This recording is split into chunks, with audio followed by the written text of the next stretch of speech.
Good afternoon and welcome to a Wednesday episode of Nutmeg Sports right here on the HAN Network. I am Frank Granito, and joining me in studio today is Dave Stewart of the New Canaan Advertiser. Dave, great to have you back. How are you doing today? I'm doing all right. Trying to work my way through the rain today, but hey, it happens. It's all good. It's taken me 3 weeks, but I finally got a rain prediction right with the weather, so I'm a little excited about it. Now you're on a roll now.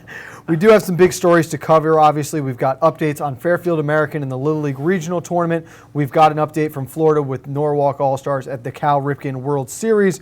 We want to talk about some of the Olympic action going on, specifically FCAC players who are competing down there. But we do want to start with some breaking news out of Staples High School, and it is terrible news for the Wreckers. Yesterday afternoon, it was reported by Dave Rudin that star running back Ethan Berger will miss the entire 2016 football season. According to head coach Petrosio, per the Rudin report, Berger was told by his doctor he would not be cleared until late September, and that would be advisable if he took the year off. Dave Berger only played in five games last year before suffering an injury, still rushed for a team-high 582 yards, had 6 touchdowns. As a sophomore, he led the team with 1,200 yards, 11 touchdowns. They've got a couple guys that Coach Petrosio thinks they're going to help out. This was a Staples team that we expected to be in the mix, especially late into the season.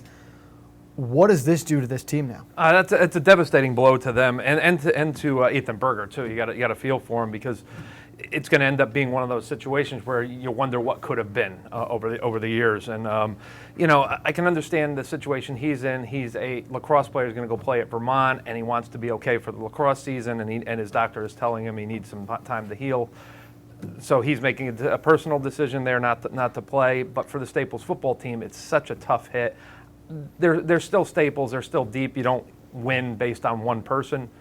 But to lose a guy at the caliber of Ethan Berger is going to be rough to fill. And you are right. He is committed to the University of Vermont verbally to play lacrosse. We hope that he'll be back in time and be healthy for that lacrosse season, because it's a Staples lacrosse team, and we'll get to this in a little bit, that's coming off the best season in program history with how far they made it.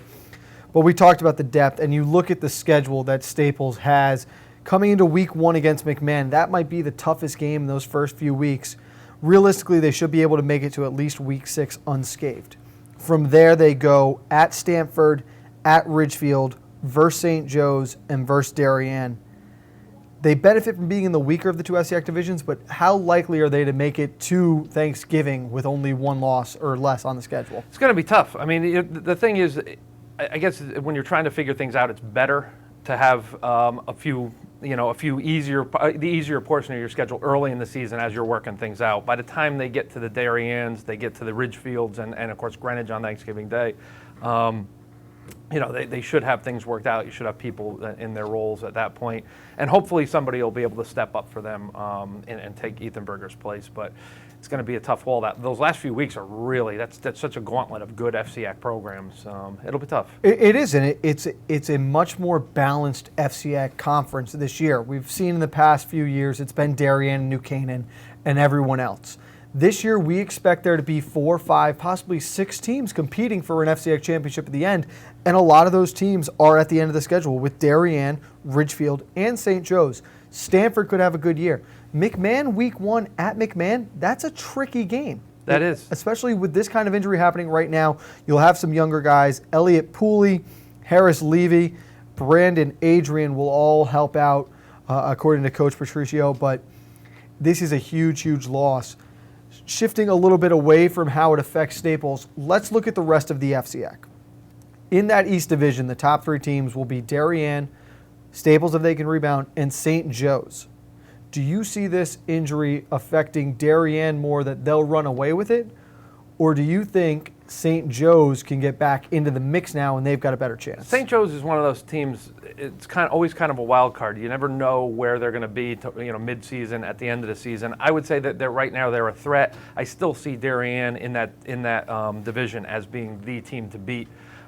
Even with Staples, if Staples had Berger, obviously that's a big game. It's going to be at the end of the season, at the end of that part of the schedule. I think it's the last game before Thanksgiving, if I'm not mistaken. I still think you've got to say that division is Darien's to lose. Staples is a team hovering there, and this doesn't help matters at all for for making it a more balanced schedule. And you make a good point that, okay, so Darien and Staples will play that last game before Thanksgiving. There's a chance Staples has someone step up, able to fill in that hole, and they're a better team they are in Week 9 than in Week 1. St. Joe's and Darien play up at St. Joe's in the first week of the season.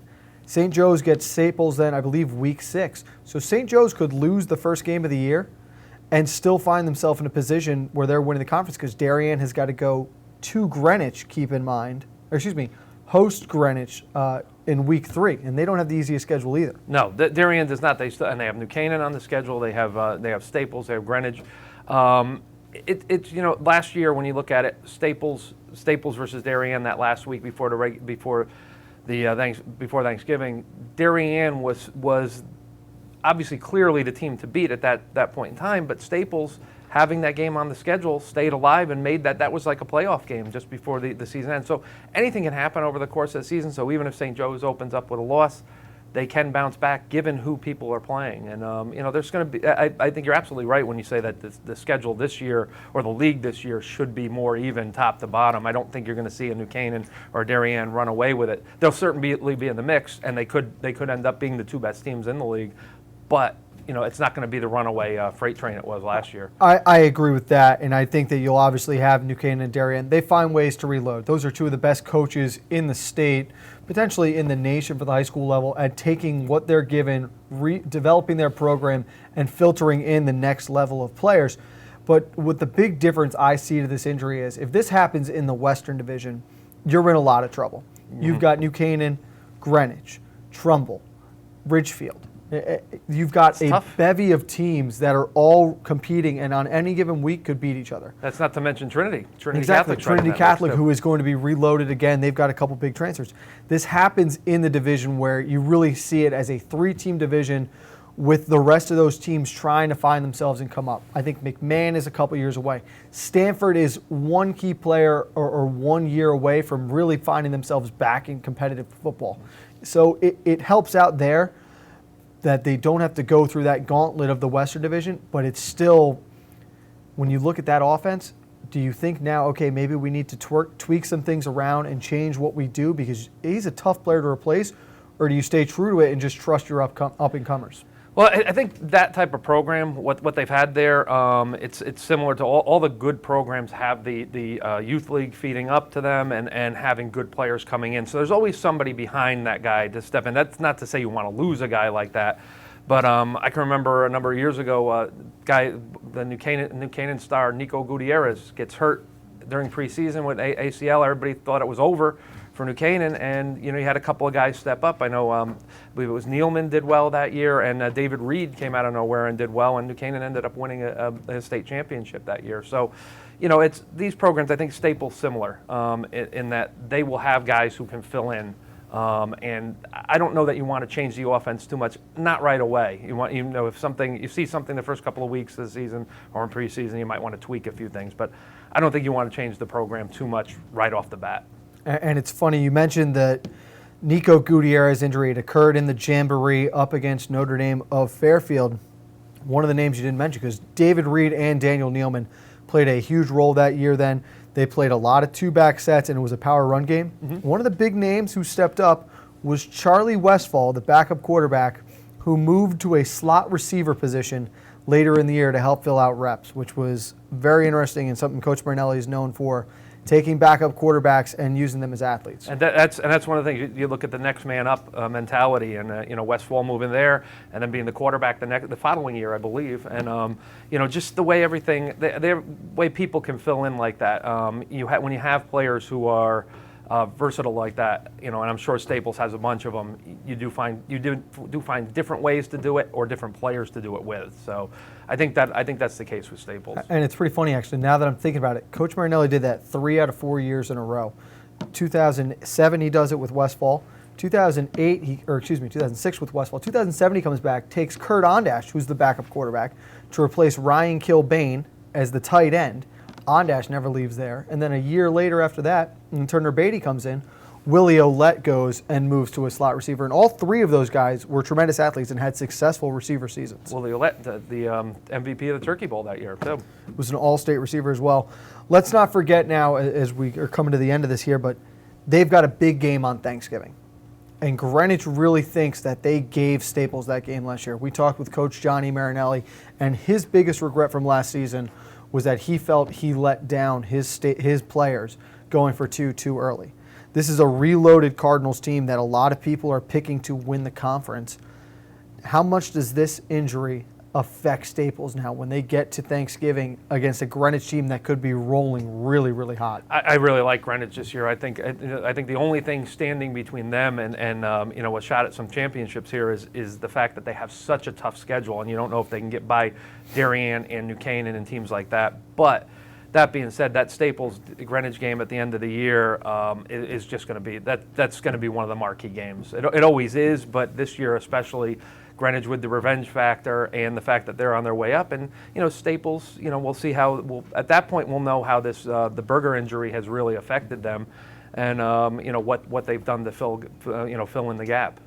Well, I can tell you, I know there are a couple people down on Farm Road who will be upset to hear me say this, but I would have picked before yesterday. I would have picked Greenwich and Staples to have been the game for the FCX championship on Thanksgiving this year.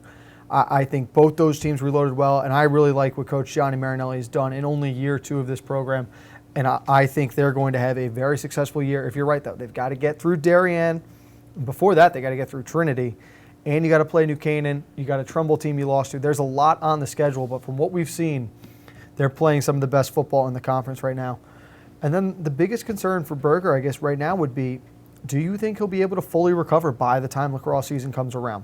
It sounds like his doctor was telling him it would be better to take a year off, but he could be cleared to play at some point during the football season. So I'd have to think that if he's working hard at rehabbing and getting back into playing shape, that by the spring he should be ready to play, if not at full speed. And the kid's got his future to think of in this, and he's a lacrosse player, and that's what he's going to do in college. And Vermont's got a good program, so he's thinking of the future in this case. It's just a shame whenever you see a player as good as he is at any sport, get knocked out, especially for his senior year, because then you never know what could have been. And in his case, it's even more true because he missed so much time last year. And it's very unfortunate, and you hate to see that happen, and you hate to see it happen to such a talented player, or any player for that matter, but it's a mature and probably the right decision if lacrosse is what he wants to do, to not force the issue and put himself at risk of missing his entire senior season for all athletics. So we wish Ethan a speedy and quick recovery. We hope that he'll be back in full form for the lacrosse season, where that Staples team will look to build off its best season ever as they made it to the FCX semifinals for the first time in program history. We will take a break here on Nutmeg Sports, but when Dave and I get back, we'll shift gears, head down to Rio, get an Olympic update on some of the FCX competitors down there.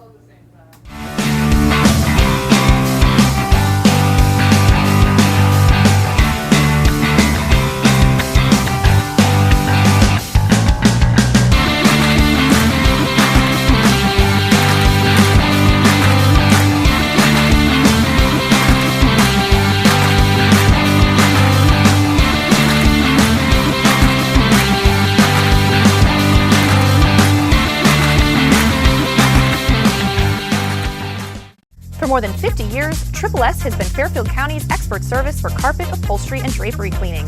We provide the best in repairs and in-depth restoration, understanding fabrics and how to properly clean and restore them. Our staff will come to your home to clean your wall-to-wall carpet to perfection. We can also pick up your fine carpets and bring them to our facilities. With locations in Norwalk, Stamford, and Stratford, Triple S will get the job done fast, big or small. At Triple S, you can count on our people as well as our cleaning. Find us at triplesclean.com or 203-847-8000.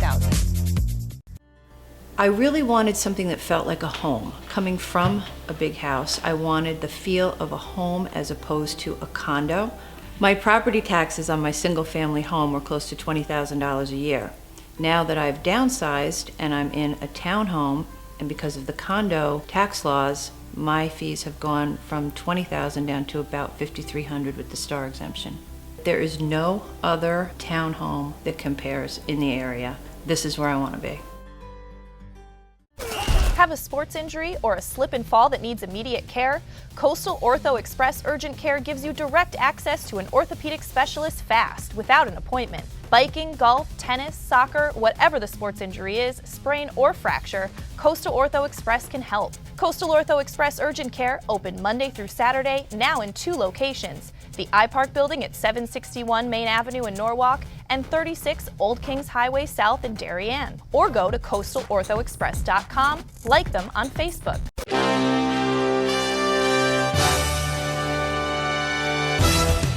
Give your day a jumpstart with the latest news, sports, weather, and more on Coffee Break, live on the HAN Network, weekdays at 11 a.m.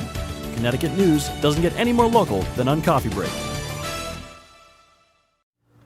Welcome back to Nutmeg Sports here on the HAN Network. It is Wednesday, August 10th. Frank Granito and Dave Stewart in studio today. Dave, we're going to head south of the border now. You've got an update on some of the FCAC competitors at the Olympic Games. How are they doing? Well, we've got from New Canaan specifically with the in rowing. We've got Andrew Campbell and Charlie Cole of New Canaan. Now the rowing events were in the semifinals today, and everything's postponed. They've had a lot of weather problems down there, specifically high winds. They were postponed on Sunday. Saturday they had some issues with the wind too, and boats were having trouble, staying on the course. And the Serbian boat, capsized at one point. So those guys got knocked into the water there. And then on Sunday morning, they had a lot of people having trouble with water getting into the boats. Several of the rowers capsized during practices, so they decided to postpone everything.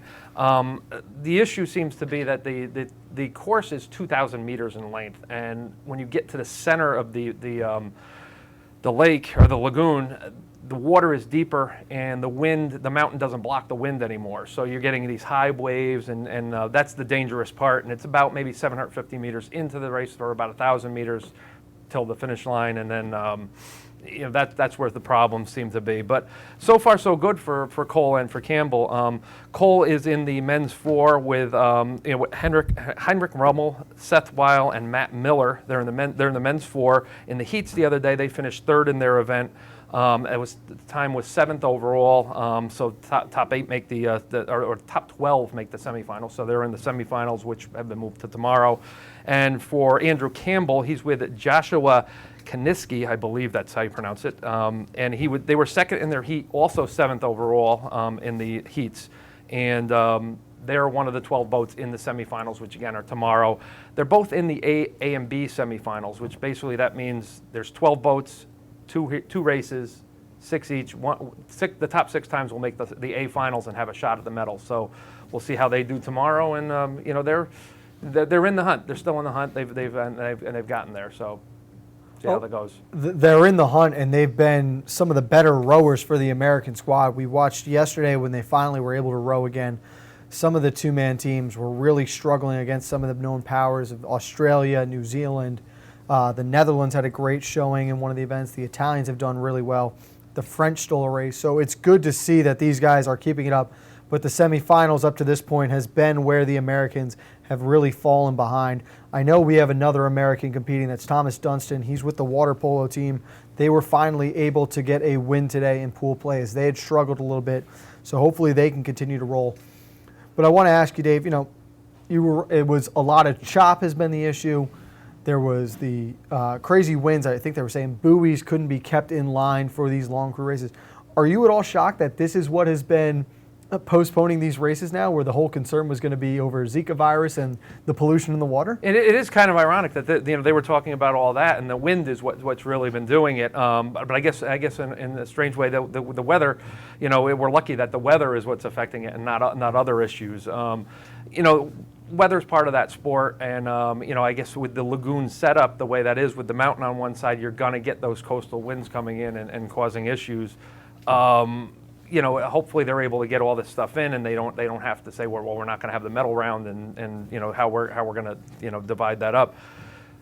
But you just hope that this doesn't throw the rowers off. I'm sure they're used to slight delays, but if you're only in there in actual competition, no matter how much you practice, you can't duplicate competition. And there's so many variables in rowing. It's not like running on a track. I know you're your finish is based on time, but it's not like running on a track. It's not the same thing day in and day out. You've got different weather issues, and just how you can handle it, how you get out of the gate, so to speak. And there's a lot going on there. So I'm hoping that these guys can take that last step, get to the finals, and we'll see. In Charlie Cole's case, he and Heinrich Rummel 2 years ago, they got a bronze over in London. So hopefully, they can duplicate that or even move up. That'd be great to see. And I got to ask, we were having the debate this morning behind the scenes. I've been a big fan of the Olympics so far this year. I think NBC's actually done a very good job covering it. You've got the events you want to see. They're doing it right. They'll put it on afterwards. Do you have an opinion on what you've been watching so far? I've enjoyed it. So far, so good, I would say. One of the things, one thing I'd like to note, field hockey the other day, I was watching that, and AJ Malesko from New Canaan was one of the announcers and did a very good job. We've got another New Canaan person involved in the Olympics here. But overall, I think the coverage has been good. There's such a nice, a diverse realm of, so to speak, of sports out there that just to see what is, what's going on and these great athletes out there.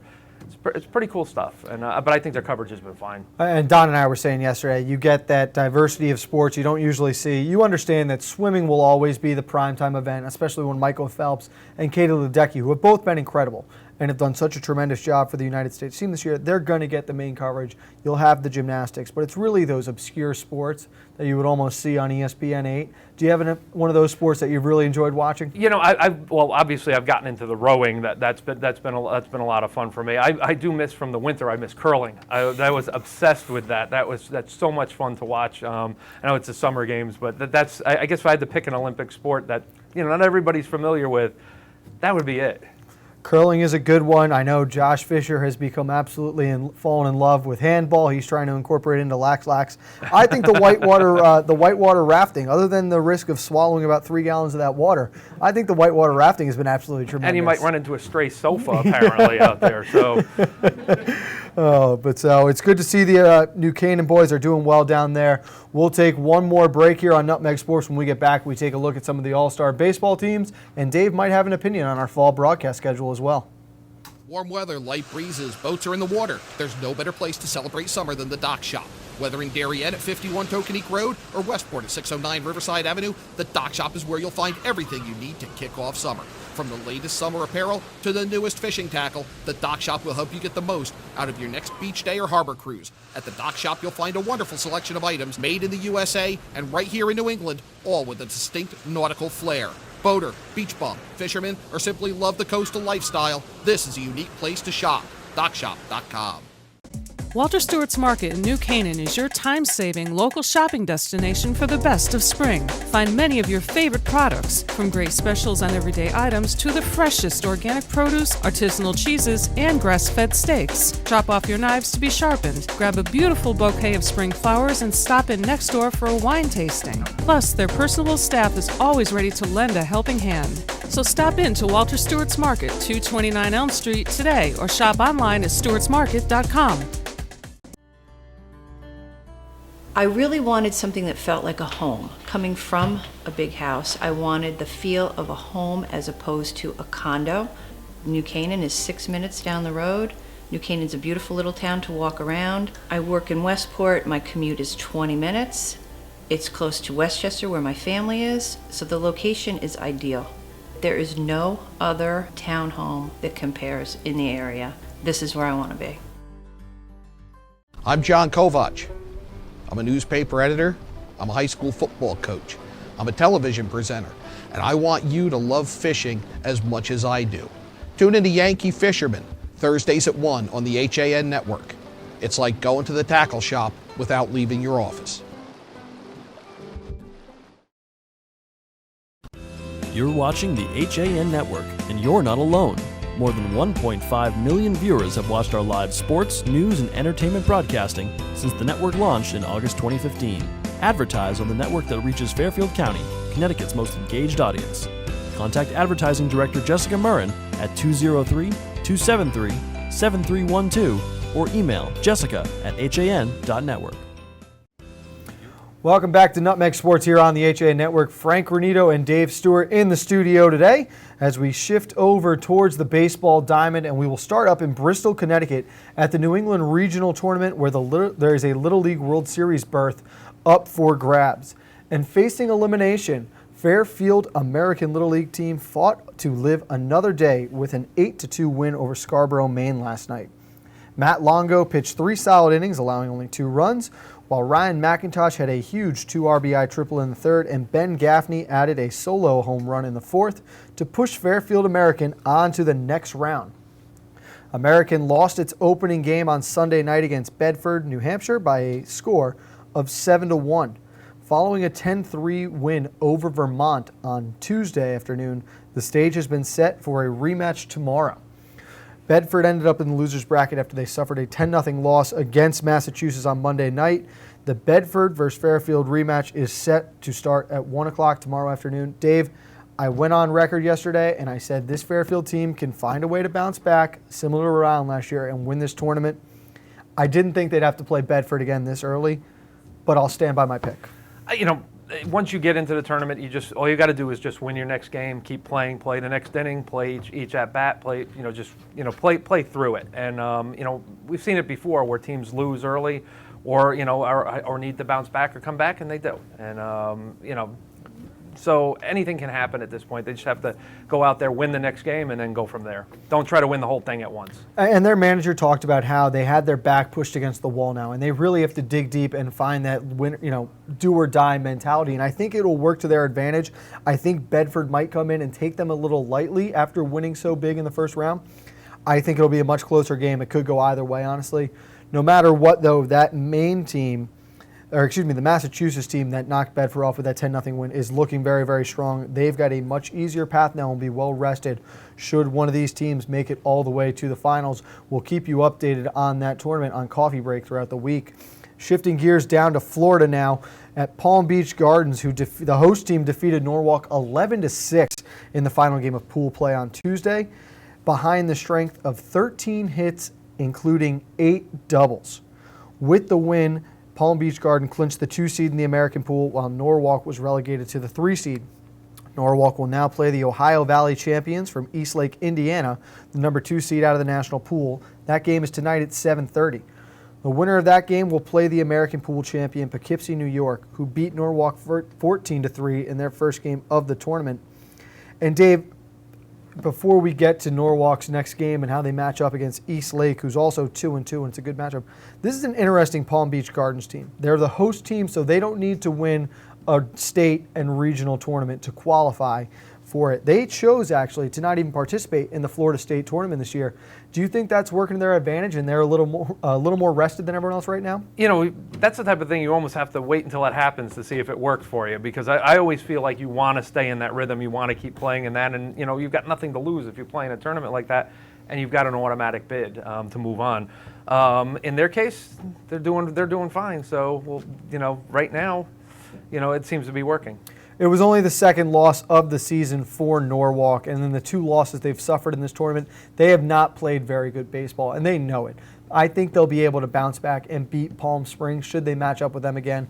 They have a very good draw here against Eastlake. The national pool was a little bit weaker, but the undefeated Poughkeepsie team means business. They're a very strong team, and that will be tough should they have to face, or if they win their first game, having to face them again in the next round. Well, the great thing about this for Norwalk is that this is just such an adventure and experience for the kids. They're young, and this is the start of things for them, and there's nothing but good things ahead for them. And they won their regional tournament last year in the 9-year-old. They weren't able to qualify for the World Series because there is not one.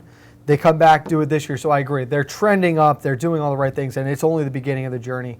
It'll be exciting 3-4 years down the road when we get to see them start getting into the high school level, which will be very cool. We saw some things in New Canaan. Guys got names like Zach Allen, Alex LaPolice, David Giusti, people like that who started out, and that's what they were doing when they were 10. They were in these World Series events, and it paid off for them. It is very, very cool. And we wish them the best of luck. We'll keep you updated on their success for the rest of the tournament. Dave, on Monday we released the fall broadcast schedule for the HAN Network. We picked out a bunch of I think we have 22 games, 15 different schools, 10 different stadiums, 5 different sports. It's a great schedule. We're really happy with it. Do you have any of those games that stuck out with you or you're really excited to see? Well, if you look away from football for a little bit, I look at that field hockey game, New Canaan and Darien. You've got the FCAC champion in Darien. You've got the class. New Canaan won the Class M championship last year, so they're both coming off championships. They've both got something to defend there. That's going to be at Darien on Friday, September 23rd. So it's actually in a football time slot, which is pretty cool for them, and that's kind of going to be a featured game for FCAC field hockey, which I expect to be strong again this year. And I'm sure neither of those teams will be able to get up for that kind of a rivalry game. No, there's no way. The coaches have such a rough time with that. That's cool, and I also see that we have in volleyball we have Ludlow on the schedule twice. First against Staples on Wednesday, September 14th. That's at Staples, and then at home against Trumbull on Wednesday, September 28th. And of course, as the defending champs, having knocked off Darien last year in the final, it'll be interesting to see what Ludlow has coming back and if they're able to get anywhere near the success they had last year. And those should be 2 good games. We're really excited, especially to have it so early in the schedule. I think that is the 3rd or 4th game that we'll be covering in that first week. It should be an absolute blast. There were a lot of good football games we covered that, but it's a great schedule across the board. We've got Central Soccer. We're at Central for the first time, which will be so exciting. And you've got the fan vote at the end of the month. We'll have 3 big football games. Let the fans decide which one we cover. So it should be very, very exciting all the way through. That'll be very, very interesting to see what the fans pick. We'll see who's watching these games and who really wants to see their team on the air. But I guess out of the football ones, the one that stands out to me, even though I'm a New Canaan guy, is Greenwich at Darien. I mean, you got Greenwich, which is a team that seems to be, everybody's favorite right now, or a lot of people's favorite anyway. And Darien coming off a season doing what they did last year at Darien High School on Saturday, September 24th. So that's a biggie. And it almost seems like Darien is not getting enough notice or enough credit for doing what they did last year, and that all the cameras seem to be on Johnny and the Cardinals right now. Well, I think in Darien's case, part of that might be just they graduated so many seniors from last year, and when you do that, people kind of write you off, but you can't write off a program like Darien. I mean, they've got, Coach Draffone's got everything working over there. They've got a good pipeline of players coming up, and the younger players who were on the sideline last year, they see what it takes to win, and they've worked with those guys. A lot of that carries over to the next year and from one year to the next. Don't sleep on your alma mater, Trinity, just yet, because I think they're going to go under the radar, and they play New Canaan, Darien, Greenwich, or New Canaan and Greenwich at least pretty early on, and we could be talking about them come week 4. Hopefully they got to get their new stadium all set first. But once they do, I think we're in for a good season again. Should be a lot of fun. We're really excited to bring it to you, and that's going to do it for this episode of Nutmeg Sports. For Dave Stewart, I'm Frank Granito. I want to thank you for tuning in. Don't forget coffee break tomorrow at 11 a.m. We are done till next week. We'll see you then right here on the HAN Network.